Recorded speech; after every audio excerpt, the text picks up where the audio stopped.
This is Movies in Contemplation with Jirach and... Oh, am I talking to you? Jesus, yeah. It's like a movie. It's a B-movie show.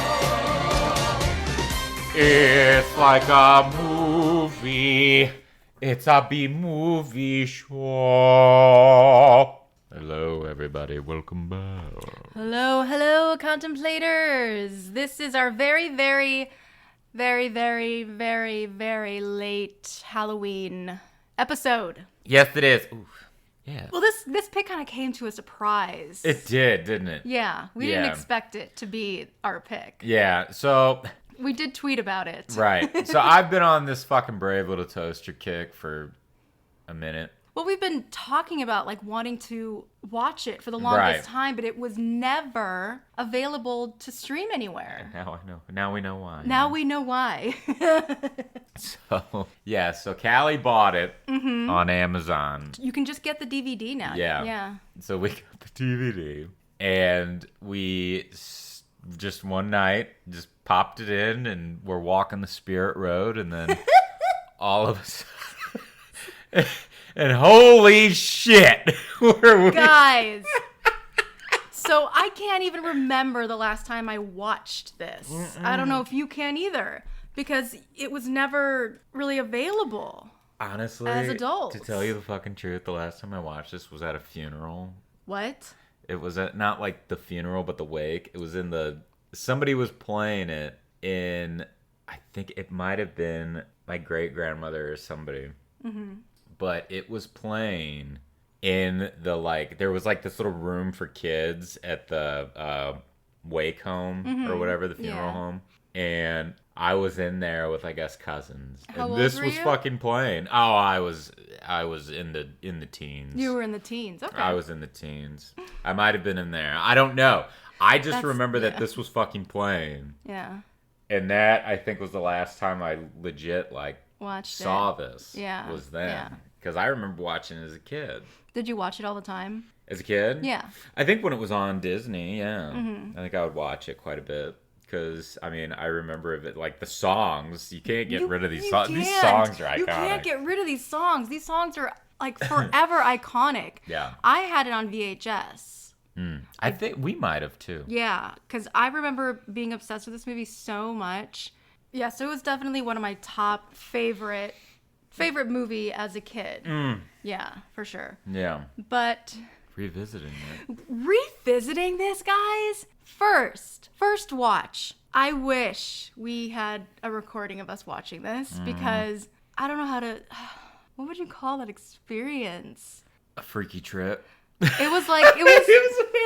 It was like going on a trip. That this movie has such dark themes. And we know a lot of kids' movies back in the day. They did. Mm-hmm. But for some reason, we were both on the same level. Right. Just recognizing certain things that we loved. But then I was like, wait, what the fuck? I don't remember thinking about it being like this or that. Like, or it actually going like so deep. Mm-hmm. And some really terrifying things that nowadays would never fly. No. I mean, I think even back then, it got rejected. It didn't have a theater presence. Yeah. Mainly because I think of Disney. Yeah. I think Disney had something to do with that. Yeah, Disney, didn't they they didn't want it? No, they invested in it. They invested. Invested in it and they wanted to play it on the Disney Channel. So I guess that's why they bought it. Because that had, like, a lot of shit to do with why it didn't go into theaters and all kinds of shit. Disney, when I was listening to Jerry Reese, and I don't want to speak for him or, like, anybody. This is me trying to remember. But he was kind of making it sound like, I don't know, Disney was just kind of like, meh. They were kind of meh about it. Yeah, they were kind of meh about it. And it was just weird. And the fact, like, he was saying when Disney picked up they made 2 films afterwards, and he was like, they didn't invite any of the crew back. They only invited the actors. Huh. And he was like, kind of like, well, I didn't watch them. Yeah. But I'm sure they're great. I'm sure they're great. And fucking, it was just so funny, because why the fuck isn't she like, okay, there she is. Deanna Oliver was even like, oh, I was in them and I didn't watch them. So, I mean, that was funny. I mean, that's saying something for sure. They just weren't iconic. They were more for, it was all about money. Yeah. Yeah. Which, surprise, surprise, Disney. Right. Anywho. Yeah. So before we're going to dive deep into this, guys, but let's talk about our wine. This is Honoro Vera. It is this is a different type of wine. What is that? Ganarca or Ganarcha? Garnacha. Garnica. I really liked it because the art on it is really cool. Really no symbolism in any way. I mean, some of the art looks kind of cartoony, but I think it's fucking cool. It is pretty neat, isn't it? Yeah. And Looks like really this tasty. Celtic woman, and then colors. Colors like the wind and a little bit of abstract art. How high does the sycamore grow? How high? If you cut it down, then you'll never know. But anywho. So, okay. When did this movie come out? Who's in it? Tell us. You've got the screen in front of you. Oh, wait. We gotta talk. We have to talk, guys. Talk because it's big here. Yeah, we gotta have a powwow, contemplators. So, contemplators, we thought deep and hard and have come to a very sad conclusion. Mm-hmm. It is time to axe the Handy Dandy Shakespearian Notebook. Yes, we're gonna retire it. We have gone through every single insult, and I think it's time. It ran its course. It was great. Mm-hmm. We're gonna miss it, but it's just it's time. It is what it is. It is what it is. It's time. It's getting shelved. Don't fall off of the shelf. Okay. You must be the new Shakespeare. All right. Okay. All right. So the movie started filming, I think, in 85, and it came out in 87, starring John Lovitz, Timothy Stack, Thurl Ravenscroft, Deanna Oliver, Phil Hartman, and there was Timothy E. Day was Blanky. Yeah, I guess I feel like an asshole. I kind of passed that one. Yeah, don't pass the kid. I'm sorry, Timothy. I'm sorry, but I was trying to find Mindy Sterling because she's right. Frau Farbissina. Yes, Frau. Yes. Frau Farbissina. Bring in the car! Oh my god. Bring in the blanket! Anywho. And yeah, it's funny. She was the mom in the Two-Face sewing machine. Oh. She was doing that bickering with her. Yeah. She was arguing with herself. Yeah, the blanket. How do you do? Oh, God. And the fucking... Directed by Jerry Reese. Writing credits go to, holy shit. That's a lot of writers. Jerry Reese, Joe Ranft, Jerry Reese, Chip. Jerry Reese twice. Story, screenplay, screen story, but okay. Well, it's based on a novella by Thomas M. Dish. Yeah. Yeah. I know nothing about the novella. I didn't even look it up. I did a little bit. I did a little bit. Not too much because we're focusing more on the movie and the music. The composer, David Newman. Oh, fabulous. We will. Yeah, we're gonna talk about him probably a lot. Yeah. So the opening of the film. Do we have to do the what does this film mean to you, or did we already kind of hit that? I think we already covered that. Okay, fabulous. Yeah. So, diving in. So the film opens. It's kind of an eerie opening, isn't it? It's kind of like, I mean, it's fall. So, I mean, there's dead tree, dry branches and all kinds of shit all over the place. It's like a foggy morning. The sun's coming up. Yeah, So I guess that's why they make it kind of eerie. Or it becomes eerie. And then it's silent. We're kind of looking through the cabin or cottage, and the radio turns on. Good morning. You know what's funny? I actually thought that this was the kid's actual house. So I just was I wasn't confused, but I just was like, okay, so this was an old house of the kid. Yeah. But now watching it as adults, like, okay, it was a cabin. A summer cabin. Yeah. Yeah. I mean, yeah, and I look back and say, God, did our fucking lake house, did shit like this happen at the lab? Like, did our appliances just literally just be like, where are they? Are they coming this weekend? What's happening? Oh my God. So, yeah. So the radio comes on. Good morning, everybody. And then you hear the lamp. You hear this voice. Do you really have to wake up like that? Get that light out of my face, pal. John Lovitz is the radio, and he is fucking hilarious. He's so good. This was around the time he got cast in SNL. Yeah. And there were like scheduling conflicts, and I think they had to like beg him, like, please finish this, please. He only did it in one fucking day. Yeah. He did it and in he one didn't, day. And the singing radio voice was, I think, the director. Jerry Reese. Yeah. Because he could do John Lovitz. Yeah. Like when I was watching that thing, when we were in there listening to his interview or whatever, he did John Lovitz. He was I heard the now coming in. I heard the lamp too. Yeah, he did. He did pull a fucking Timothy Stack. Yeah. Didn't he? Mm-hmm. It was so fun. He was good. Jerry Reese could do impressions. Yeah, his voices are great. Mm-hmm. So I have a question about the radio. Because it's interesting because he's giving the news, but he's not plugged in.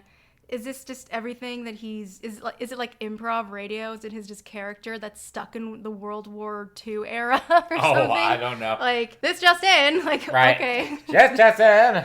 Teddy Roosevelt. The Battle of Normandy. Right. Like, that's not just in, guy. I guess they were shooting for, the only thing I can think of is that they were touching base on that the radio was old. All of them are old appliances. Oh, and like the radio was like worldly. Yeah. Like he's had all these experiences. Yeah. Yeah. If my war training showed me anything. Yeah. I love when he talks about his war training. I know. Back in the day. Back in the day. I will just, I will summon the native appliances. So that was funny. And the radio cracks my shit up because he uses his antenna as a fucking like sword. And he just slaps everybody all the time. And it's his way of, he uses it as like an extension of like his movement. Like, it's his hands, it's his weapon, it's very mobile. It's almost like a ribbon-ish. You're about to receive a soul injection. Yes. Down, Barry. God, yeah, so that was John Lovitz. Timothy Stack, Lampy. So fucking funny. They were all funny. They were all great. They had just these crazy, like, totally opposite personalities. Yeah. And what did when I read about, I wanted to find out, like, what the themes were, because there were so many things that I was like, oh my God, this goes way deeper than just a bunch of appliances just going to their master. And I found that Jerry Reese described the main message is the film asks, what would it be like to be an appliance and feel good when you're useful and help people? So it's pretty much like that the appliances only feel good when they're useful. Yeah. So they're definitely going through like a depression because they're not being used. So they're getting a little depressed, a little cabin fever maybe. Back to that stupid static again. Static, yeah. And let's see, fear of being abandoned and wanting to be reunited with somebody that you love. The opposing forces of feeling like you're worthless and the joy of redemption. Another important notion was of valuing things from the past and taking them into the future, which I value that. Yeah. Because I've taken things to school, I've taken things that I've had for years and I've held on to them forever. Like I remember I saw an old picture of me in college when I was in New York, a picture of me and my girls. And the radio that I had in my room forever, I took that shit with me. Yeah. I loved that radio. Mm-hmm. So I do like that because, technology comes and goes. I think it's important to hold on to the things that, aren't, that are outdated. And I think... Well, that's what's fun is that we're not the only one because, fuck, man, vinyl's coming back in a big fucking way. Yeah. All kinds of shit. And it's like... R.I.P. to our blender. R.I.P. to... that was your blender. That was my blender. Yeah, I brought my blender, the blender I grew up with that my parents had in, like, the late 70s and 80s. Like, and it's funny because it's the same color. It essentially is the blender in this movie, and it's really sad. Yeah. Because, and it's like, man, but that blender went that long and then just... died on us. Well, was that the blender when we got back? We got back from... And it was just going. It was visiting on. your family? we went back to our North Hollywood fucking apartment, and I hear this noise. I think we both hear it. I'm like freaking out. Who the fuck is in our apartment? It was our blender. It shorted. But it was just going. There was no fucking, like, the glass part wasn't attached Thank God. to it. Thankfully, yeah. But I swear. It was just the motor was going. I swear we unplugged everything. I know. What the fuck was was bizarre. that? I don't know. It was It so was freaky. really weird. But we get back and that fucking thing just burned out. And also, because, like, as I was saying earlier, the appliances they're such opposites. Yeah. And all the main characters, it says, have personalities that are unique twists, and also with, like, the appliances, like, functionality. Like, Blanky is an electric security blanket, but is insecure without his owner. The bright Lampy is mentally dim. Damn! Hey! Kirby is supposed to hold everything inside, but he has a nervous breakdown. Toaster is warm and reflective, so can easily empathize, which I find weird. I think it takes the toaster a little longer to maybe empathize with other appliances, because the toaster was, the main objective was, for everyone was to get to the master, because there's a debate about the gender of the toaster. Right. Because in the novella, it was identified as a male, and then the actress that did the voice was female, and she said she was told that it was a female, but in the movie they really didn't, like, specify. Not that they all did. Even, like, Blanky's a mystery too, in a way. Like, it's kind of obvious that Kirby is a man. Right. The radio and the lamp were kind of like males. Yeah. But with the toaster, it's debatable, because I honestly can't remember what I thought, and honestly I really remember not, like, caring. I didn't give a shit either. I didn't care. I never cared. Yeah. Because honestly, I think I looked at it and I was like, it's a fucking toaster. Yeah, it's a toaster. Yeah, it's a fucking toaster. Are we gender sizing fucking appliances yeah, here? we're gender assigning appliances. Right? Are we seriously? So I kind of Them, like. they. Yeah. I mean, I don't know.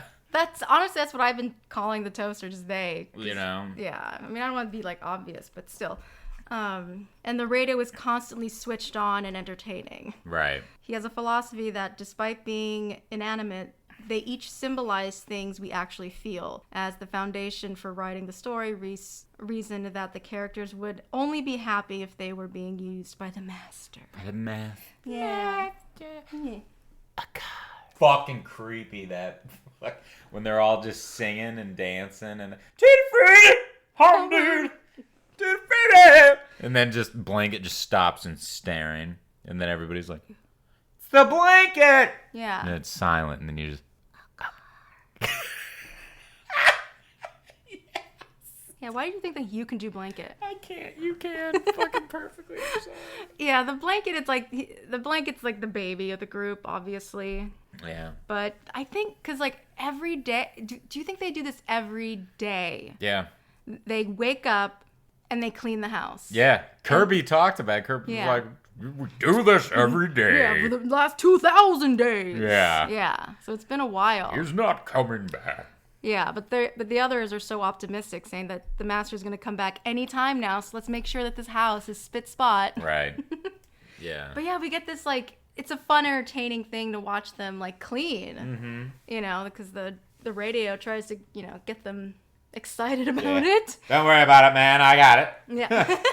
Soul injection. I love that line. Yeah, and Blanket hears a car. Immediately, they're like, they have a system. Right. How they go to check and see if it's the master coming. Because they have to get up to the attic so they can see the road. Right. Coming towards to the cabin. Mm-hmm. And Blankets, they stack each other up, and Blanky gets up there. And this little, like, vision or fantasy that Blanky has, honestly, rewatching it, like, kind of freaked me out. It was like a cabin fever dream that the Blanket was having. Like, the Blanket is like obsessed with the master. Yeah. That even the face, because the Blanket was having this vision of Blanky coming home, master. Voiced by the same kid.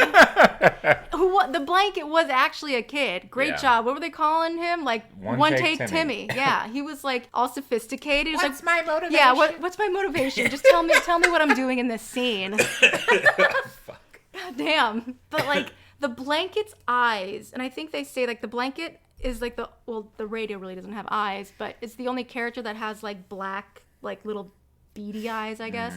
But when they draw the blanket like with the widened eyes, it looks terrifying. It looks like he's high. He's like tripped out. He's totally tripping out. He's like, the blanket's floating down the fucking stairs. The house is spotless. They're about to be like reunited. And then the kid disappears and boom, the car passing by does pass by and it goes straight through Blanket's heart. Yeah, it does. Not literally. Rips his dream. Totally rips his dream away, taking the poor Blanket's heart away. Yeah. God, that cry. And I love Lampy. Well, was it him? Yeah. Everyone's like, shut up. Yeah, what the fuck is it? So, does that mean it was him? Yeah. So are we to assume he's not coming or he's not here? Can you help me out, guys? And I wonder if they go through this every day. Do they hear a car every day? And does Blanket have this like ongoing like shit? Because Kirby kind of says this, like, cry, cry, cry. All you freaking do is cry. Is it always like that? Yeah. Like, I can see the blanket, like, moping around, just being like, you know. Give me the damn picture. Yeah. No, it's the master. I'll put it away. And fun fact, I don't know if you saw it, but pretty much they got everybody from Groundlings. No, I didn't. Did you know that? No. So Jerry Reese went to Groundlings, and that's where he found John Lovitz, Timothy Stack, Phil Hartman, and Deanna Oliver. He got them all from fucking Groundlings. Wow. So the majority of this film is improv fucking people. Yeah. And Which I think are like the best. Mm-hmm. The best. Yeah, it was just ingenious. Yeah. But that was just a fun fact. That is cool. So when Kirby and Blanky have their little fucking mishmash, their little tiff, then we get this creepy fucking wind gust. Yeah. In the picture, like blows away, and then it's just it's fucking the air. Oh my god. The fucking air conditioning. Phil Hartman, man, doing his own little Jack Nicholson from The Shining, like voice. And I love it because of the ice shit. That's probably what it. Yeah, he did it. Yeah, God, I love ice. It. Yeah. Back to that stupid static again. Yeah, and it's funny because at first the air conditioning really seems like it's got a good knob on its shoulder. I don't know. Yeah. Not a good. It doesn't have a head. It's just a box. But then slowly starts to like spiral into like his own madness. I think you called it like it's cabin fever type shit. Like he seemed very chill. Like he was very, pardon the pun. He seemed very chill, but it was like because he was pretty much making fun of him. He was just like, you guys do realize that we're gonna be sold. Yeah. Like, the house is going to be... When was the last time they were here? Mm-hmm. Oh. They move away. He moves away. It's a package deal. Well, he could be coming up. What are you going to do, Kirby? Suck me to death?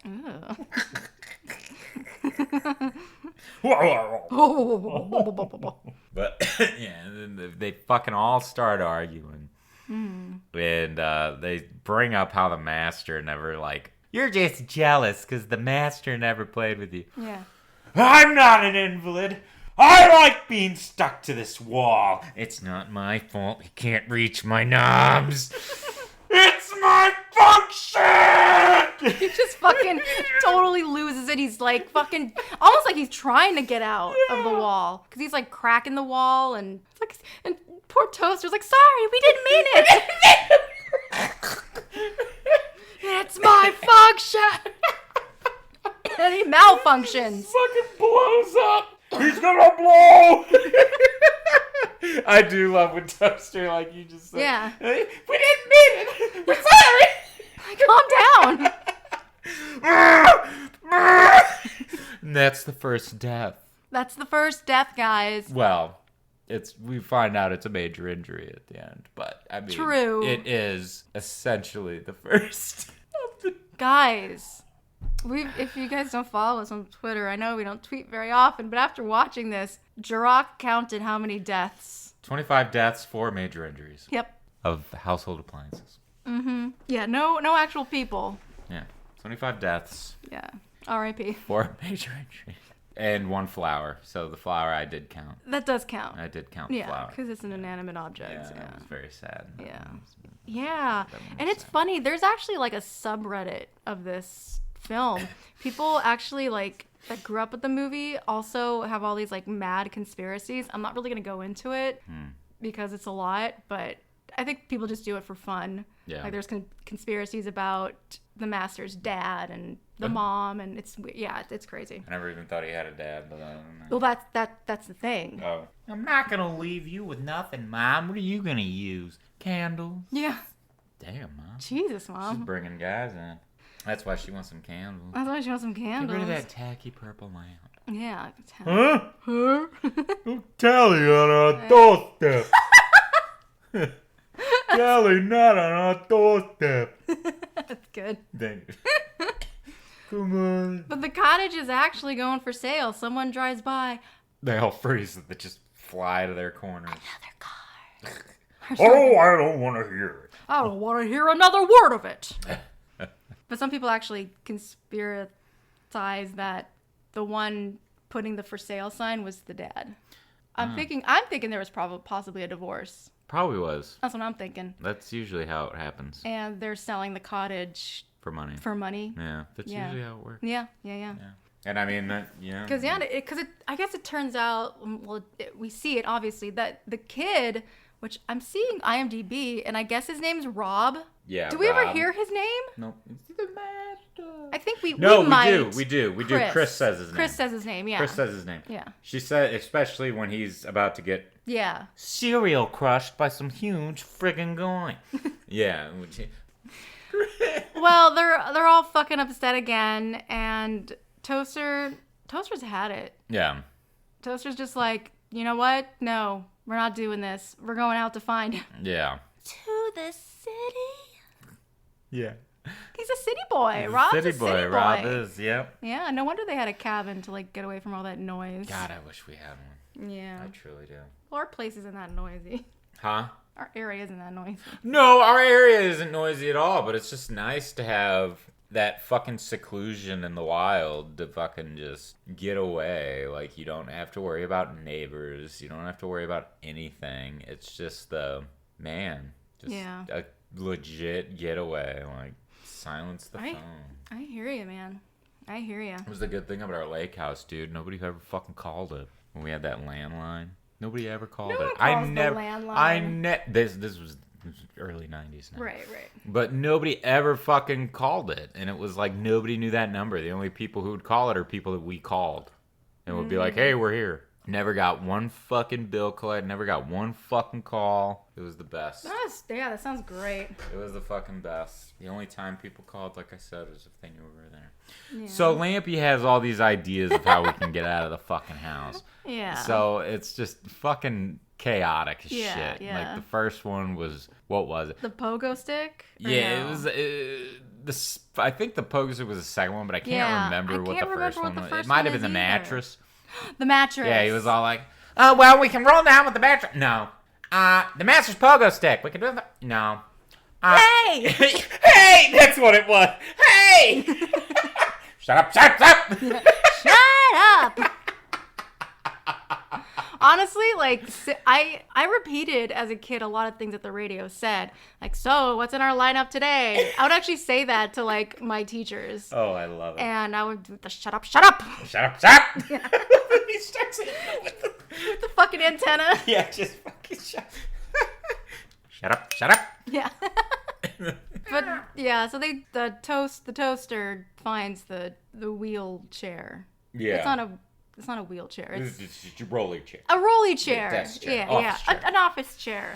Yeah, and then Kirby, they got to talk Kirby into going, and Kirby's just like, I'm gonna regret this. Yes. So they're all aboard, and then Blanket starts to have like a second thought or something, and then Kirby was the one that was like, Blanket, are you ready to go, Blanket? Well, and it's because I mentioned it earlier because the blanket, I mean, obviously it's a security blanket, so its whole thing is cuddling, I guess. Yeah. It's the only word I could think of. He's a cuddler. Right.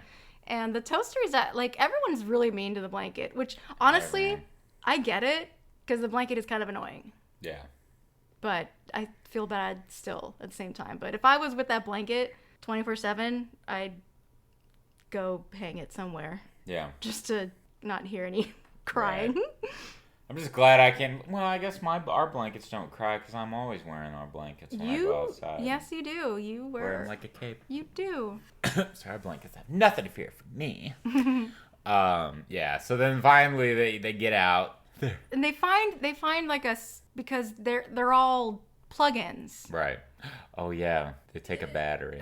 We need a longer cord. We need a longer cord. And what does Lampy find? Like it's is a power source or I a feel like portable? it looks like a like a backup generator. kind of without being gas driven. I don't Yeah. know. It's like I don't know. Yeah, they strap Some it lithium on. shit. I don't Some know. lithium shit. Yeah, But yeah, essentially they find like a big box. generator, Yeah, gasless, cordless. thing. don't know. Yeah, that was I guess around in the 80s. Who knows? I guess, I don't know. Maybe it just has to be charged every now and again. Yeah, and they finally go out. They're going out for the first time, like Yeah. outside these cabin walls, and we get our first song. Oh, damn. And I read that David Newman, he's gone on record to say that this was his favorite and best work he's ever done. The movie or the song? Well, both, like Yeah. the composing the music and the songs. I gotta agree. I really gotta agree. Especially for this being like, when was this his first? Was this his first? That I'm not sure, but I remember what you were listening to earlier. They said to Dave, I don't know if it was Reese's idea or David's, but they approached the music as if it was a real film and wasn't like cartoon. Like these things Yeah. are real. These things are really happening, and that was very successful. Yeah. And just the songs were so good. They're so catchy. The harmonies, fucking forget about it. Yeah. That's a fucking chorus of, you got your tenors, your altos, your sopranos, your baritones. Right. They all have their own parts, and it's amazing. Yeah. And it's so fun to hear them and catch them. Like, they don't really do that Right. much nowadays. I mean, No. we don't really watch contemporary children's cartoons, but Right. Time flies by in the city of lights. Time stands still in the country. And to be satisfied, not to be undenied. Set aside, set aside, set it up, to the city of light. So, after this wonderful song, Wonderful song. we get, I don't really think that this shit's very necessary per se. I mean, they find a bunch of critters. It's kind of a fucking bogus thing. But the Yeah. flower, yeah, that was a little... Yeah, I think it was a way for them to be introduced to wildlife Right. and other things that are alive that aren't humans, I guess. It was kind of silly, and we can actually skip that because Yeah. it's whatever. I will talk about the flower real quick. 'Cause that Well, yeah, was no, sad. we do have to talk about the flower. Yeah. And the fact that the critters were so, because it started out with, like, the critters were so obsessed with looking at their own reflections. Yeah. And they were all, like, bombarding Toaster, and the Toaster got so overwhelmed that the Toaster ran away. Mm-hmm. And then And then the flower, he finds the flower, and then the flower sees himself. He sees another flower. Yeah. So he starts rubbing up against Toaster, and Toaster's like, "No, it's you. It's not real." And then It's just a reflection. It's a reflection. Yeah, and then Toaster runs off, and then the flower like falls. Yeah. And then Toaster turns around, and the flower is dead. It is wilted and We see it take its last breath. right. And I don't know, I tried to look up the meaning of this, but there's no definitive answer. Everyone has their kind of own opinion. Yeah. Kind of like, you find love for the first time and you lose it, a part of you dies kind of thing. That's what I read. Fuck, I won't go that far. Yeah, What were you thinking? Well, I guess I was kind of getting realistic. I mean, when Toaster moved, the flower fucking bent all the way and fell. And I mean, what happens to our flowers in the yard when they... Like the toaster broke the flower? Yeah. Oh. So he essentially killed the flower. That's very real. That's what I'm saying. Like... Snapped the flower's neck. Yeah. Or foundation. Essentially. I don't know. Yeah. I mean, that was me. I mean, yeah, you could go that love route and shit. Yeah. But I don't think that really had anything to do with it. I think it was the fact that the flower was physically, like, just fucked up. And I don't know.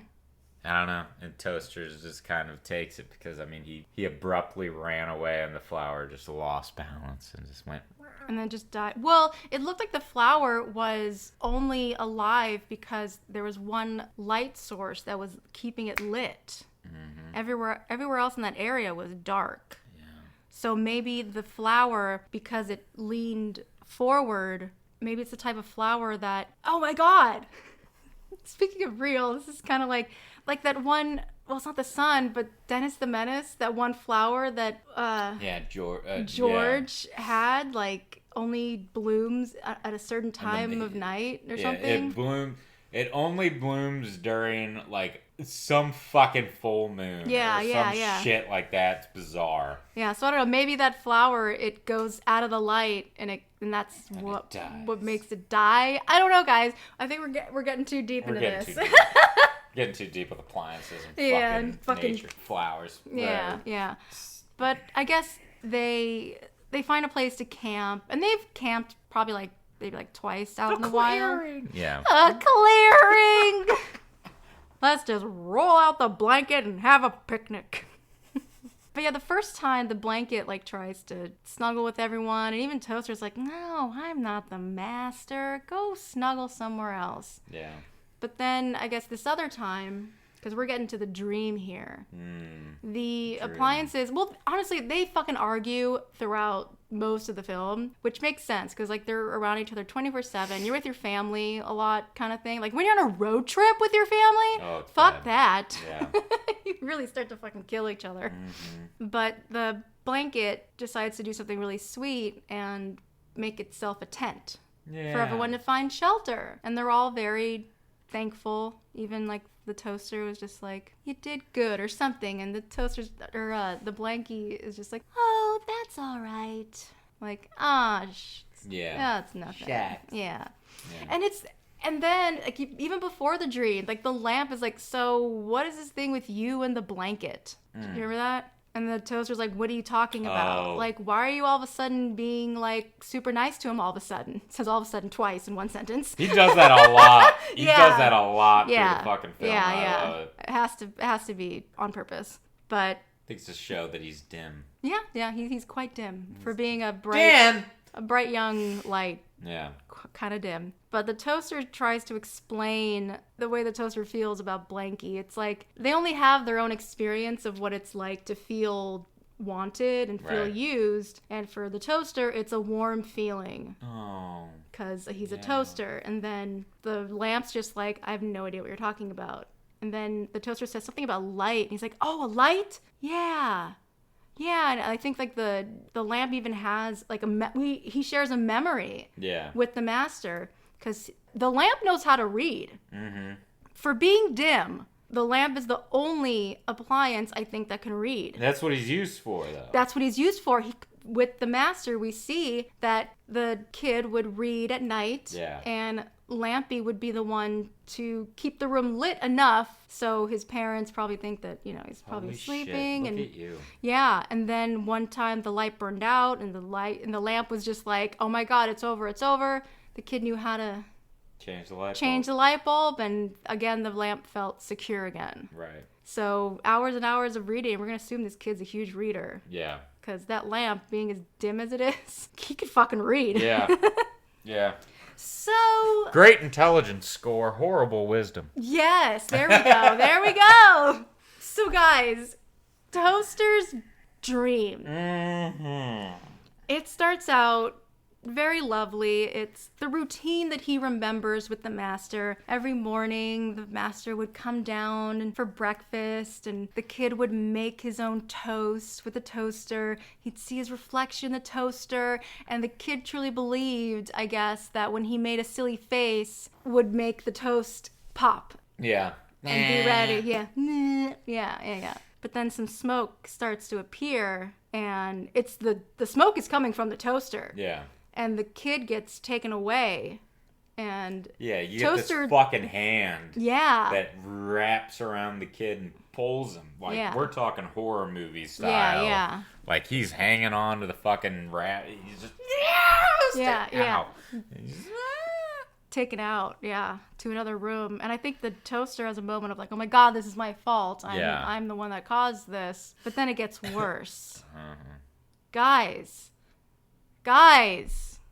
We get a fireman clown that has devil horns. Devil horns, huge, this fucked up teeth. He kind of looks like the clown from that Are You Afraid of the Dark episode. Oh, shit. I can't think of the clown's name at the moment. Yeah. But it's very that. The one in that carnival. Yep. When the kids go into that. If you steal his nose. Oh, and God. It starts to follow you. Yeah. Oh, yeah. Fuck, man. Yeah, you want to watch that next? We watched that in LA, and that's fine for me. That was years ago.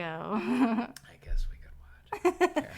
But the scary part is not only the clown, obviously, but the teeth. He's got this big smile. Big evil smile. His teeth are like super gross. They look like the cartoon version of Beetlejuice's teeth, kind of. And the clown just says, with his teeth still like shut. Yeah. Run. Yeah, he just speaks through his fucking teeth. Telling the fucking toaster to run. Yeah. Like he's gonna get his jollies, this clown. Yeah. He's gonna torture this fucking toaster. The toaster starts to run, and what do toasters fear, guys? Forks, obviously. Water. In a bathtub. Guys, that's fucking some dark shit. It really fucking is. Because, I mean, I had a moment of like, oh my god, what if kids thought, because like they weren't toys. This is definitely a very early prototype of Toy Story. Yeah. I mean, a lot of these people that worked on the movie worked for Disney and Pixar. Right. Even afterwards. Like the whole concept it's the same. But appliances, like why is Kirby so into the master? I don't think, did that kid vacuum? I don't think he necessarily was, per se, though. Like, yeah. I don't think Kirby really was, because Kirby didn't really give a shit. He was just kind of like, I just want to be used. Yeah. You know? Yeah, it and I think that's why he went. And that it doesn't matter by like who. Yeah. But because even the vacuum was like, well, we're gonna get a new master anyway. We're gonna get used, guys. What's the point? Why do we need this stupid kid to feel useful? Yeah. So yeah. So I think his was just to get away and not clean and just. But it liked cleaning. Yeah, I mean he did, but at the same time, kind of didn't, because he even referred to it as this is work. What did you do today? Yeah, he does emphasize that. Yeah. Yeah. You know, it's like work. All we do is clean. Yeah. But anyway, the fucking nightmare, guys. You need to look it up if you haven't seen it. Oh my god, it's terrifying. Smoke seeping through his fucking teeth too, yes. and he's just run. Like, oh my god. That did scare the shit out of me as a kid. That was the only thing when I was a kid that I remembered that really did freak the fuck out of me. But there was a lot now when we rewatched it that I remembered that actually did freak me out too. There was a lot. I don't remember being scared, honestly. I don't. It not took to say it took me to rewatch it to remember. Yeah, not to say that I wasn't scared, but I watched it so many times that I must have been like desensitized to it because I just loved it. To say it. Yeah. No, but that's not bad. No, it's not a bad thing. Like, what's wrong with me that I wasn't scared of this shit? Yeah, what the fuck's wrong with you? You watch so much Snap, it snapped your fucking mind. Yeah. As a You're child, the clown. Okay. Wow. And we do get another dramatic scene. The blanket. I see, this scared me. This scared you? This did too. When the blanket gets fucking blown away. Gets blown away. There's a fucking rainstorm with appliances in the fucking rain, guys. This is not okay. Right. But the fucking lamp is trying to use his light bulb so they can see where blanket has flown off to. It doesn't work. The battery goes dead, and the lamp decides to be a fucking hero and gets itself fucking electrocuted by thunder. Yeah. The lightning comes down and strikes him, and fucking just... He's all... And he just is standing erect. Yeah. Just staring at it, waiting for it to come. And he plugged himself in. Yeah, he's just like... So he playing, and they're all, Lampy! And then he just gets electrocuted. His light bulb fucking busts. He's all burnt and shit and limp. I swore he was dead. That's why it freaked me out. Because I was like, he just killed himself. Yeah. You know? And then you find out he's fine. Yeah, he's just... Yeah. He's burnt out. Yeah. I think he actually says that. I'm just burned out. Yeah. And then they finally find Blanket. He's trapped in a tree. Yeah, he's just stuck in a tree. That's all. Right. And then Kirby tries to go get him. Blanky freaks the fuck out. Ends up fucking dropping Kirby. And then everybody starts swarming Kirby all like, oh, thanks, Kirby. Great job. And he doesn't like this at all. Yeah. Like, he's not touchy-feely. He doesn't have any attachments. He holds his emotions in. Yeah. Or he carries so much, but he doesn't want... Emotions make him uncomfortable. Yeah. Because you see that in the beginning when everybody's dancing, Kirby's all stern, and then goes into a corner and starts where to nobody enjoy can see. himself. Yeah, and then he starts to dance, and he starts to have fun, and then Lampy comes in and starts joining him. Just starts dancing, and then Kirby realizes and is like, and then just hurries away, and Lampy's just like, fuck it, I'm gonna keep dancing. I love that when Blanky says fucking Lampy's still dancing. He's still dancing. Everybody's frozen. The music stops. Yeah, and he's just... And he's... just looks over. So they're going up this, I don't know, it seems like a mountain, because they get to a point where they're at this huge waterfall. Yeah. And it's this little rock that they're like on, and then it's just a waterfall, and there's like another rock on the other side. Right. That I guess they have to cross to get there. But we kind of had a little bit of debate about this, like speaking of Kirby, where he has an issue.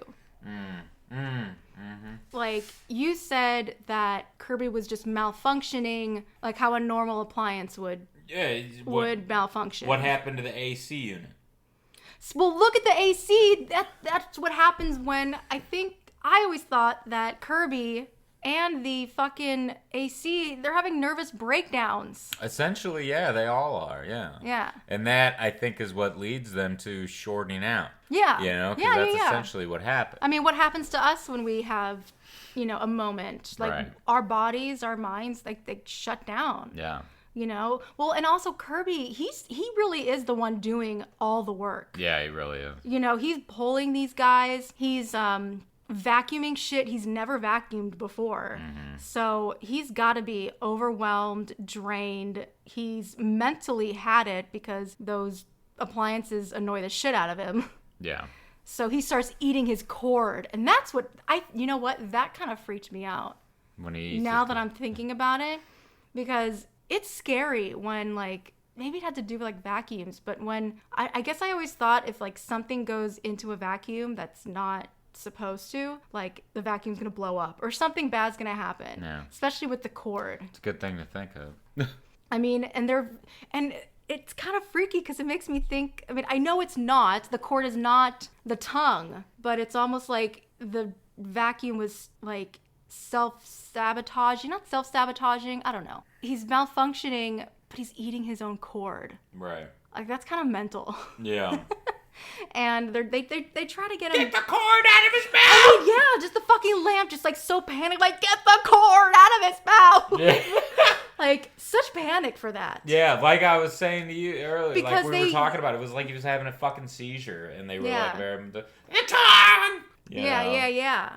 But, I mean, the Kirby, I guess, kind of he does come to, but he seems very like still drained, but the other appliances are like, oh my God, you're okay. They like bombard him, like they're up in his face. And he's just like, okay, you guys need to back the fuck off. Yeah. Like, you guys, this is too much. Like, I think this is actually like a moment where he actually gets some release in a way. And I think that kind of helps him. Yeah. Because sometimes when you know, like a vacuum holds a lot of things in. Right.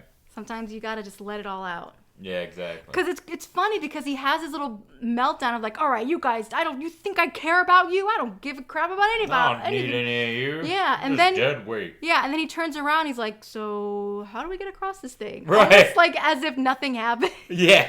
How do we get across this thing anyway?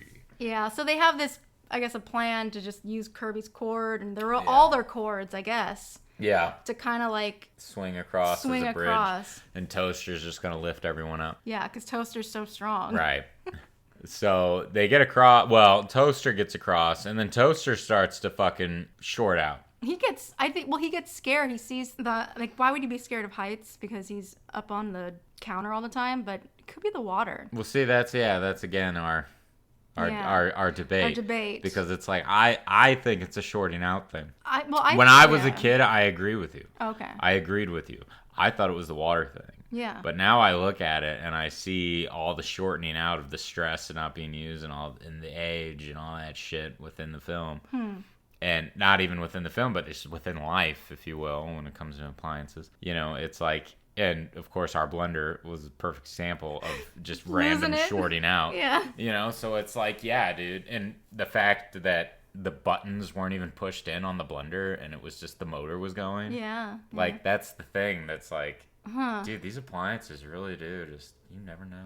Yeah. I just saw it more as fear. Because it seemed like the toaster was like sweating and just seeing where they could possibly end up if this doesn't work out. Right. It doesn't. And it might have been that way with the toaster. I mean, who the fuck knows? Yeah, no, but this is good. We're, spitting other ideas. Yeah, so Toaster fucks up. He botches everything and drops everybody. And everybody goes flying but Kirby. And Kirby's sitting there just like, fuck. Yeah. You know? And then he like has this dramatic backup. Yeah. And then all of a sudden just and he fucking And we get this epic like hurls into dive of him just going down there to like rescue them.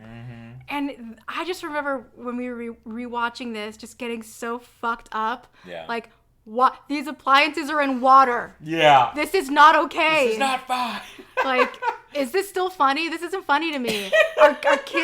Did kids like try to play with their appliances in the bathtub? Oh, God. Because this movie, like, I started to freak out in that way. Right. But they make it. Yeah. I love the fucking radio. Damn thee, thy cursed whale, from the depths of hell I stab at thee. Kirby's just like, just stop and get on. Just get on, damn it. Yeah. It's just cursed whale. And everyone's all excited. Oh my God, thank you, Kirby, for saving us. Yay, hooray. And this is where Kirby's finally like, okay. Yeah. Well, yeah, he like kind of denies, like, no, I slipped. I didn't sacrifice myself on purpose, but right. I just felt it. Yeah, I just slipped and I decided, hey, just get on. Yeah, but they all knew. They knew. Yeah. They've known him long enough. So then they're traveling. Well, they're in this now like dark, They're in like scary. the swamp, They're like a man. swamp. Yeah. They're in a fucking little swampy. They're in a fucking bog. And even Toaster's looking creeped out, and Toaster's all like, where are we? Yeah, and he Yeah, also he's like like, has a moment where he feels like it's his fault. Yeah. I feel like the toaster does have those moments Mm-hmm. a little bit where, I mean, maybe because it was the toaster's idea to do all this, Yeah. so the toaster feels responsible for everybody. He's the leader. He's They're the leader, whatever. Yeah. Whatever the toaster gender is. Yeah. But it's the leader. Yeah. Let's call it what I mean, it is. it's not a real person. Yeah, let's call it what it is. It's It's a not an fucking animal. toaster. It's a toaster.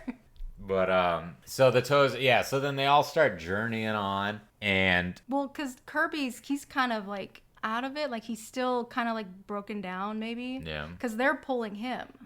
that's right. Yeah. Yeah. Or maybe, yeah. It's either that he's, yeah. That's right. I think you're right. Yeah. they're pulling him, and then something happens, and he falls into a bog and starts sinking. I knew I shouldn't have let you guys drive. Right. They're like, Kirby, hang on!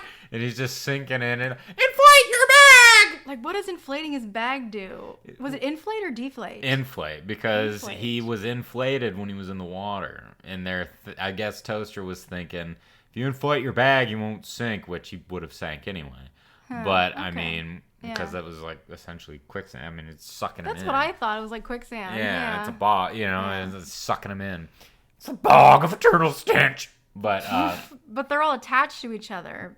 so they're all going. They're all going down. So, yeah, so then it was Kirby, and then... Lampy. Was it Lampy? Yeah. Yeah, Lampy goes, and we're going to be... Yeah. Don't look now, pal, but you're about to be yourself. Whoa! Oh, man. And this got me too. Yeah. When Toaster was like, Blanky, could you let go? Can you get out? And Blanky's just like, I'm not scared. Like it's not. The blanket doesn't fear death anymore. It's accepting death. I'm not scared. Blanky. Blank. And guys, in the midst of all of this drama that's happening, the radio is still trying to hang on. He's like, all right, we got this here, all right. He gets sucked in to the sand, the mud, whatever. Mammy. Stop. We hear Al Jolson, the song that he sang while he was in blackface. I don't even know what the song was called, like Mammy. It's called like Mammy. It was Mammy. Some shit. Mammy, oh my God. Mammy. Why? Mammy, I'm coming. Why did they use that? Mammy. I don't know why. But god damn it, it worked. But Mammy, I'm coming. Here's the final song for you folks to enjoy. Mammy. I'm coming. Like, I would love to know why, out of all the songs. Probably because it was funny. It made him laugh. I don't know. Maybe, yeah. I mean, it was the times, too. I mean, What, blackface? No, not fucking blackface. The comedic side of making fun of the fact that song is a real thing. What? You know what I mean? No. The song exists. Yeah.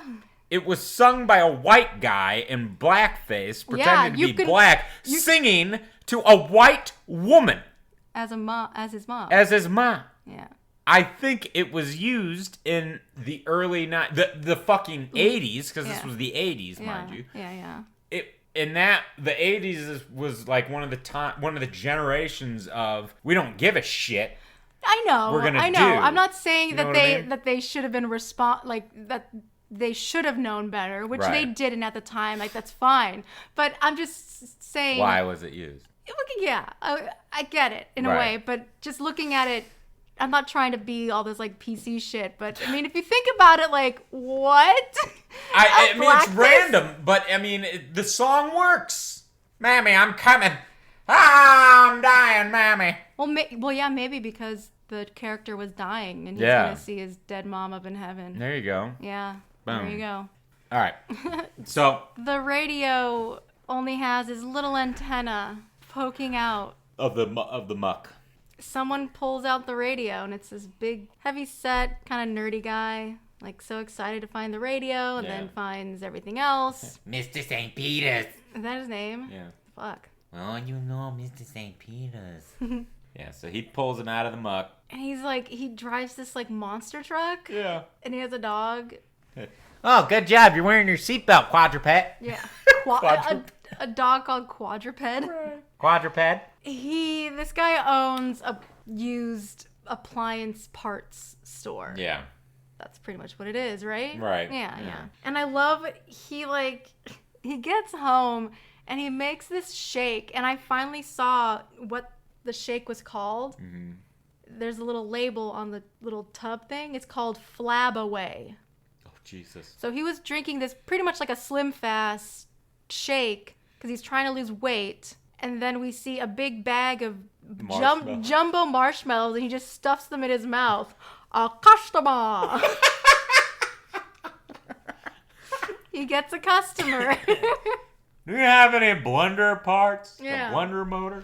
Blender motor. Well, I just got a blender motor in last week. Yeah.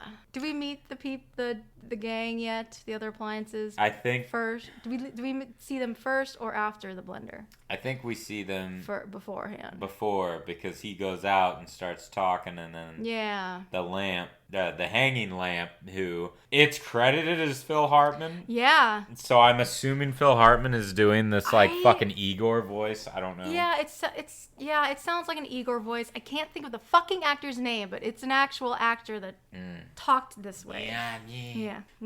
Yes, master, or something. I don't know. So you got him coming down, being like, "Oh, poor baby, your bulb's burned out. Here, have mine. Yeah. Use it while you can." That's the laugh. And we see all these other appliances kind of poking in, and they're a little odd looking. They've been touched by an angel or a madman. Well, yeah. Some angels have fallen, you know. Yes, some angels do fall Exactly. hard. Jesus. But yeah, the customer's looking for a blender motor. Yeah, and then the blender's hiding behind the, I guess, protein shit Yeah. or whatever, and he comes in, "Where'd that blender go? Oh, there you are!" He fucking just takes it, he puts him in the fucking vice, which is horrifying. Guys, this scene is so dark. It's like it's dismembering this appliance, and they're making it so dramatic, like it's a fucking snuff film. If you look at it like this. Look at it just like this. This was for... This, honestly, I mean, Reese kind of said it. I don't think they made it to be for children, per se. They just made it. That's right. They just made it. Didn't you say, earlier, even before you watched it, that you think it was made for more... He said, college? He said that they had kind of a small viewing thing, but the only people who showed up were college kids. Oh, okay. And people were, and that's when they were kind of like, yeah, we made this essentially for adults and humor. If you will, this was the 80s. What was that fucking movie with the food? It was Seth Rogen, and they played the fucking hot dogs, and I don't even want to remember the name of that film. I can't. Sausage Party. Sausage Party? Oh, God. This is essentially... Well, Sausage Party, in my opinion, they'd probably say playing homage, but essentially, this is the shit that they got it from. Because, you got this blender in a fucking vice, getting his cords cut, getting his shit ripped out, and it literally looks like he's being fucking, dismantled. Like he's surgically losing fucking a liver and shit. Yeah. In the dark. And that's how, Sausage Party, when the food's getting butchered and cut and shit, and that's kind of Oh, God, yeah, I forgot that part. And then as soon as he's done, he goes into the store part, and our gang is... They're in a baby stroller, and they're looking at what the blender's shell. No, it's not his shell. It's oil, and it looks like it's the blender's blood dripping. Oh, God. Because it's dead. Right. It's dead. And then that fucking lamp comes down, you see, he's so spontaneous. We never know what he's going to do. That's my laugh. Well, why would... Oh, you hear that, boys? They want to know what They want to know how to escape. Yeah, they're kind of can you just show us the way out? And they're like, there's no going, sirs. Right. Watch yourself. Yeah, Don't fall off the shot. we get a really cool song that's pretty much like an homage to horror films. Exactly, dude. That's what it is. It's great. It's fucking life is a movie. It's a big movie show. That was rough. Yeah, well, I'm rough. So. You're rough. We're both rough. You must be the new boys in town. There you go. What? I feel great. Happy myself a date. Just hang around. Remember Frankenstein. It's a great song. Wow. Wow. My favorite part is the bridge. Yeah. Here comes the sun. Here comes the night. Somebody turn on the light. Somebody tell me that it'll be alright. You better go home. No. Tell me that's some fucking, like, that's some, like, Jekyll and Hyde shit. It is. That's like, what's the song? Facade or something? I don't know. One of the Jekyll and Hyde songs. It probably Just the way that the... That's what they call a facade. I don't know. It's like, but yeah, it's a really, it's disturbing, but it's, I don't know, it's fun. Right. No, it's fucking great. Yeah. And I love it because they do the silhouette puppetry shit from like fucking Killer Clowns? Killer Clowns from Outer Space. When Lane... He's just turning everywhere. He's looking, there's like these fucking creature shadows. Yeah. Just getting them the knife. And he's just... I love it. Yeah, and the guy also now wants a radio tube. Yeah. Oh, I just got in a radio today, or got a whole shipment. He's kind of a con artist. Right. They think they're getting like new parts, but this is like used parts. Used. And he's selling them for like $6 a pop. Yeah. So he does find the radio, and we almost get to see an encore of what we just saw with the poor blender. But Lampy gets an idea that actually works. Yeah. I guess they got inspiration from the song they just heard. Right. And they make themselves look all scary. Scare the shit out of the fucking guy. And then he passes out, and then all the fucking appliances, jailbreak. Yeah. They all fucking escape. But the guys, they make it to the city. The fucking... And then they find where the master lives. Yeah. And the master's mom's appliances are jealous because they are up to date. Yeah. And they're like, why is he taking older appliances to college? Yeah. He should be bringing us. Yeah, because we get to see the adult Rob. Yeah. And he's like, hey, I'm taking Chris to go to the old cabin. Chris is his girlfriend. He wants to get the old stuff. Which, wow, if they would have been patient for like a couple more days. Right. They would have been picked up. That's fucked up. And I love when Rob passes. They literally cross the street and then Rob passes right by. Yeah, pretty much. I love that. But yeah, the new appliances, they're so 80s. Yeah. They're so 80s. Come Yes. into my memory. We get another great song because the appliances, they get in. Luckily, the radio knows the knock of the welcoming to other appliances or something, and they notice that it's them because they've been like talking about them. Like, oh shit, they're like right at the doorstep. Let's use this opportunity to get them in and try to be super nice. Yeah. But they're not. They're all like high tech, all the rage of the time. Right. And they're fucking shady. They don't want these guys. Nope. To get taken because they want to go. They want to go, yeah. I guess like it's funny because you would think, oh, the appliances, they belong to the mom, but I mean the mom bought everything. Well, the master uses everything. He probably uses everything the most, and he probably took care of everything because he's such a he's a handy person that we do come to see later on. With the AC. With the AC and with the toaster. And the gang reunites with the TV. Yeah. I guess there was a TV in the cabin, and they were like, oh, it's all rabbit ears. Oh, you haven't changed a bit. Yeah. Yeah. So the TV's talking to him, and they're sitting there, and they're all like, "Oh, we're here to see the master." Where's the master? Yeah, well, you didn't hear. You weren't. Nobody told you. He went to go find you. And then they switch him off. Yeah, to the Spanish channel, and they couldn't understand the rest of what he was saying. Yeah, and then oh, I'm sorry. Were you watching that? Yeah, were you watching that? Yeah. What's the big idea, pal? Yeah. What's the big idea? Rob and Chris get to the cabin, and Rob thinks that it's been robbed, been ransacked. So there's that. Well, dummy, did you put in the... Yeah, did you lock the door? Did you think to lock the doors? I love him. I love Rob's fit. What? So we get another song because, like, the appliances are starting to, like, approach them all together, and they have these weird, creepy smiles. Even the radio's like, I haven't seen so many smiles before.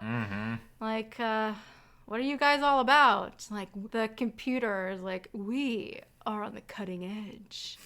And they're like, what does that mean?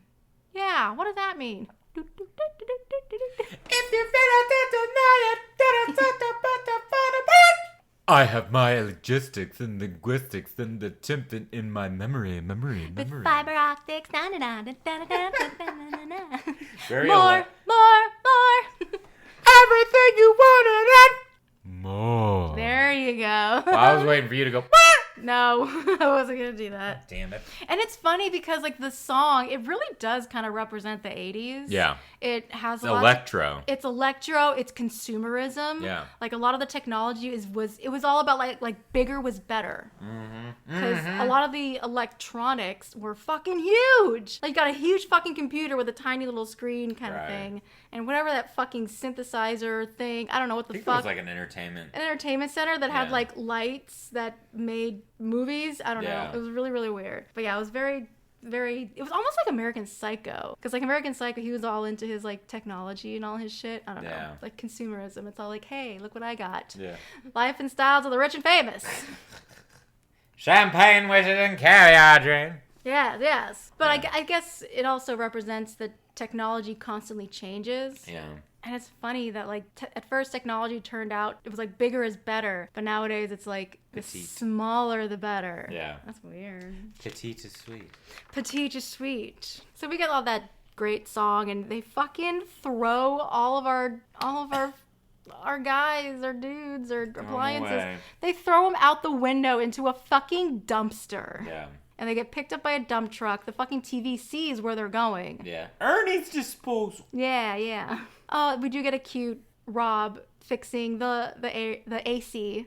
That was adorable. That was sweet because it was working great, and then the master like walks away, and then the Cries. AC, he's like, "Oh my god, I'm all fixed. He does love me." Right.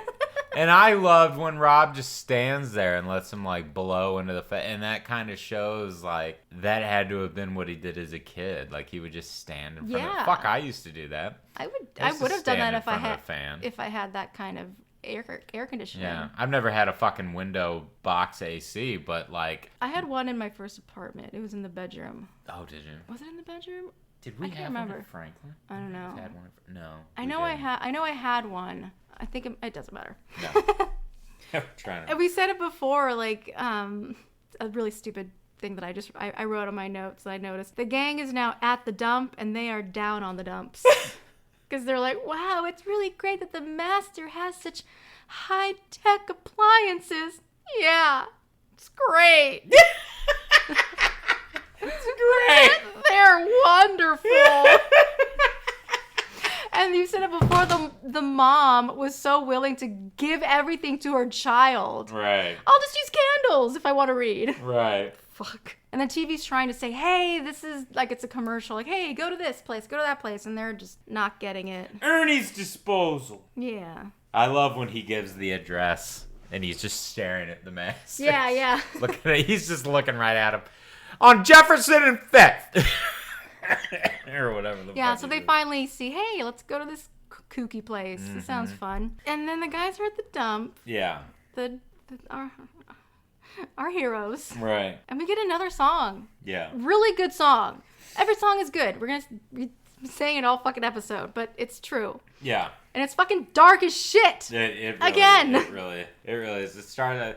The fucking magnet is floating around, and dump. then what kills me is that they're in front of this poor fucking decrepit car. Yeah. And they all hide, and the radio backs up into the car. Oh, I'm sorry, were you in line here? Well, please, after you. And then runs away. Yeah. And then the magnet picks up the car, and they're going, I just can't take this kind of pressure. I must confess one more dusty road would be another road too long. Crush. Worthless. Yeah, pretty much the song is called fucking Worthless. It's when Yeah. you're something that's like so old and you're fucking worthless. It's essentially, I hate to say, it's like suicide. You think? Yeah. You think it's about suicide? In a way, I truly think, especially when we get to the green truck, the fucking the farm truck, the truck that was, I was on a reservation. Fuck did he say? I was on a reservation. And then he's like, something about. I had the lyrics pulled up earlier. Yeah, something. He said some shit about the. I should have known some shit, but he's essentially talking about how the kids used to ride in the back of him. Oh, here we go. Okay. I got it. Let me see it. Casey, Missouri. I come from Casey, Missouri. I get my kicks on Route 66. Here we go. Truck stop from Butte to MO. Okay. I worked on a reservation.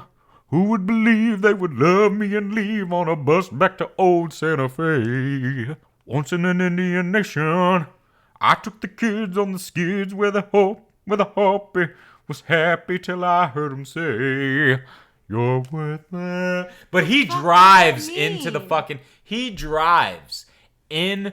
The magnet came to get him, and he drove into the fucking. The belt, whatever. Yeah, he drove on the conveyor into the fucking compactor. Huh. So he killed him fucking self. But everything else is. I just can't seem to get through it. Yeah. Once to a Texan to a wedding. Once took a Texan to a wedding. He would believe that his loneliness is. Letting his thoughts turn him home, and we turned. Right. What did we say that we thought that was? That the Texan car drove a Texan to a wedding. I think, and we turned. Yeah. I'm thinking that the groom left the bride at the altar. Yeah, that's what it sounds Yeah, like. yeah. Yeah. The Pico thing, the surfer one's cool. Pico to Zuma, like Zuma Beach, that's cool. Right. But I don't know what happened.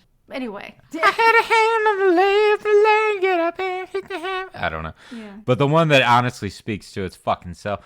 I took a man to a graveyard.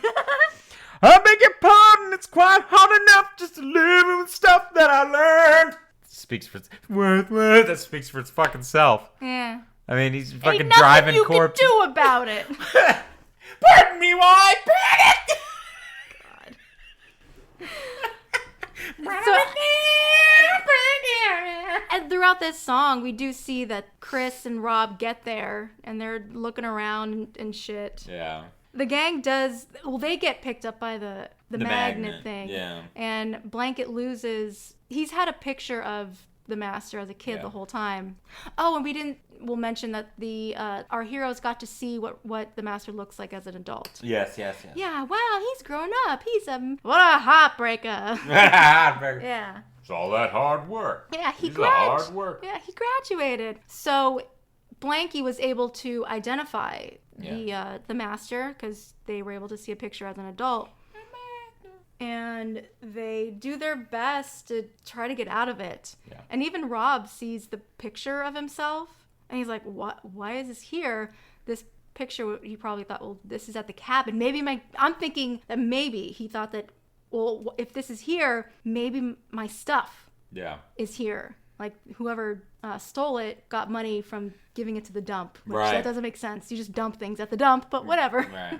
Well, I mean, metal salvage, they pay you at metal salvage. Oh, okay. And that's essentially, I think, where they are. Yeah.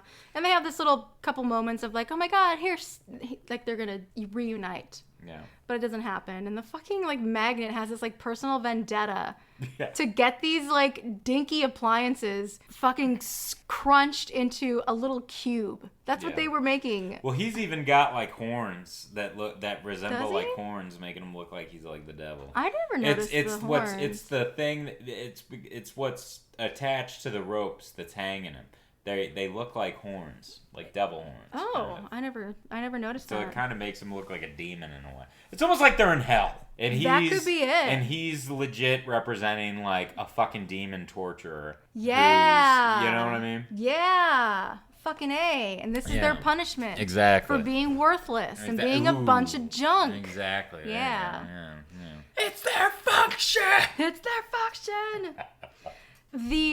Well, again, the magnet gets so fucking pissed. It ends up like getting like as much as he could Yeah. piled up onto him and just dumps it all on the fucking belt. And Rob starts to see his stuff. Hey, this looks like my blanket. This is my blanket. Oh my God, my radio, my lamp. Hey, Chris. Yeah. The fuck, Rob, you can't find things like this anymore. This is great. the fuck was she digging for? Like, She was pulling like fucking grills out of grills cars. out of and cars, shit. yeah. I don't know. It's fucking This weird. is great. I love when she rolls and then she gets up and she like has this big smile on her face. Yeah, yeah. It's like, yeah. Yeah. It's like, what the fuck? But the magnet is like, I am not letting these little things go. Right. And actually gets It even picks up Rob. picks up Rob. Yeah. And Rob's stuck on a bunch of shit. The toaster was able to get away. And this is another fucked up moment number 65. Right. The toaster decides to sacrifice itself and launch himself into the gears of that, whatever that thing is that keeps crushing all the fucking metal. Yeah, they're like compactor. The compactor. Yeah, there it is. Thank you. And we see it. We watch as the toaster gets grinded into these fucking gears. Yeah, it's horrifying. It's horrifying. It's horrifying. Like no distraction. Yeah. We get to watch it. We get to watch this fucking shit. Just get brutalized. Just getting, yeah, just being fucking. Chris! Yeah, Chris! As his hand's about to be crushed. About to be crushed. And Chris is like, what are you doing up there? Could you stop fooling around? Scaring me, Rob. Yeah. Yeah, I did this on my own. Yeah. But they all make it back home. Rob fixes the toaster like Yeah. it's brand new. And they all get to go with him to college. Yeah. And the film ends with them in the back, not the back seat, they're in the trunk. Yeah. They're like, we did good, did we? Yeah, we did good. Yeah. And They all smile. They all smile and drive off into the sunset on to college. On to college. And that's the brave little toaster, guys. That is the brave little toaster. Yeah. I don't know if you guys ever saw this movie. If you haven't, you got to get it on DVD. It's a fun. Yeah. Unfortunately, they're yeah. probably not going to be streaming it on Disney Plus by any means. No. But they'll stream fucking the new X-Men's and they'll stream fucking Logan and all kinds of shit. Yeah, Well, not Logan. Well, I but bet they'll stream the sequels before the original. they already have the sequels on there. They are on there. Yeah. Okay, I didn't know that. Sequels are on there. The original Yeah. was not. Because I might have seen the other ones. I probably not. I don't know. I tried watching a long time ago. I tried watching, I think, I was just, when those came out, I think I was just too old. I didn't care. Yeah. But, like, I think I tried watching The Brave Little Toaster Goes to Mars with my nephew. And I was just kind of like, I can't. Yeah. Can't do it. It's not the same. It was kind of like, honest to God, it was kind of like what fucking, it was kind of like what Deanna Oliver was saying. Like, I didn't like how they did the music. They made the music too fucking, they concentrated on the music sounding too, the singing sounding too good. professional. Yeah. You know, too good She said that instead they, of like, realistic. Like, she didn't make this high note. Right. And they, like, dubbed it for someone else. Yeah. Someone else did it. Mm-hmm. Like, and she was like, oh, if I didn't hit a note, it was the character doing it. Right. Because in the movie, they sounded good, but they weren't. Yeah, and that's what I like that it's like realism. It's, Yeah. You know, it's like, fuck, not every, and that's what is killing me about, like, I honestly haven't been up to date with, like, musical theater and shit here lately. I know Tomas was getting on my ass and was Yeah. like, get out there and audition. Yeah. Hang on. But anywho, like, I haven't been up to date, but it's like, now it's just all about, like, it's all about hitting notes and it's about fucking riffing or whatever the fuck the kids call it now. I don't like it. Well, and- but instead of, like, And who's the loudest belter? right, you Like, know? that's actually not, like, if you can do it properly, great. That's why I like Wildhorn, man, because Wildhorn, like, a lot of his shit, like, it's powerful, it's good, but the majority of shit in his, you, like, fuck, man, you can break fucking, it's not Wildhorn, but fucking, Sweeney Todd's a good example of, like, fucking, he's pissed off, he's singing, he's fucking, you know, fucking. Well, it's emotion. Emotion Yeah. is coming out, and not like, oh, let me hit these notes perfectly. I mean, if you are trained, you can sing, like, you don't, like, go off key or anything. Right. But if something happens, You, sir, too, sir. yeah. But Gentlemen, how about a I mean, we digress. But Right. Anywho, okay. so we know that we would watch this on our Without a own. doubt. But I think so. Apologies for misleading that This episode would be Look Who's Talking. We watched it. I took notes. We recorded it. I was trying to edit it, but it was just too fucking boring. Yeah. Like, I'm going to be totally real with you guys. I did not want it to come out. Right. So I am dropping the Look Who's Talking series. It's good. It's a good movie, but to talk about it on a podcast like this, it really didn't grab me. Yeah, there's like there's really nothing to talk about in a way. So I think what we should do is for the next episode, let's go back. Let's do Ninja Turtles 2. Okay. I have an idea, but I'm not sure if I want to keep it yet. So I don't want to commit to something right away. Yeah. Let's do Ninja Turtles, the Ooze, the sequel one. And honestly, guys, keep an eye out, because honestly, it's one thing for us. It's one thing for us to say that we're gonna do this one episode, but honestly, and I'll say it for me personally. I don't know about Callie, but I know I would like commit to a certain film and say that we're gonna do it, and then by the time it comes to my fucking turn, I'm already on to another movie that I'm into. Same. So it's kind of like, at this point, I'm kind of just guessing, like, just see what we put out at this point, you know what I mean? We've been doing it where and we've been changing, and Yeah, I mean, we've been doing this for like 2 years? Almost 2 years now? Yeah. Like, we're close to 100 episodes, and certain things are gonna, something like the book, it ran its course. Right. And we've talked about it a couple times, where should we, because I know our first episode or two, we didn't say what film we were doing. No, we didn't. And it was suggested, which it's not a bad suggestion, but lately with our schedules, it's been hard to A, watch a film together, and then B, to have the time to really talk about it and stay in it. So we are talking about making maybe a couple of more changes. We're not sure, but we just want to keep this going. Yeah. And we want to get back to getting this consistent again. I know we've been talking about it for a while, but we still want to keep this fresh and fun for you guys. Absolutely. And then, because, as soon as something feels like a job, that's not fun anymore. Right. So, but next time, gang, it is going to be Ninja Turtles 2, something of the Ooze. I can't remember. Secret of the Ooze. There you go. We can't get tired of that one. No. We don't. No. And we definitely have to have pizza when we watch it. Yes, we will have pizza. Pizza is on the way. Pizza Dude's got 30 seconds. Yep. All right. Well, you heard it here, Contemplators. Thank you for joining us on this beautiful evening, afternoon, night. You can find us on almost all podcasting platforms. Please like, subscribe. Yeah, so we are all over the World Wide Web. On Twitter, we are movies_pod. On Instagram, we are movies.contemplation_pod. We have an email, movies.contemplation@gmail.com. And we are also on Facebook, Movies and Contemplation Podcast. Yes, and you're headed here next week, kids. We're doing Ninja Turtles 2, Secret of the Ooze. And we leave you with this final song. Mammy, I'm coming. No. I'm coming, Mammy. No, canceled.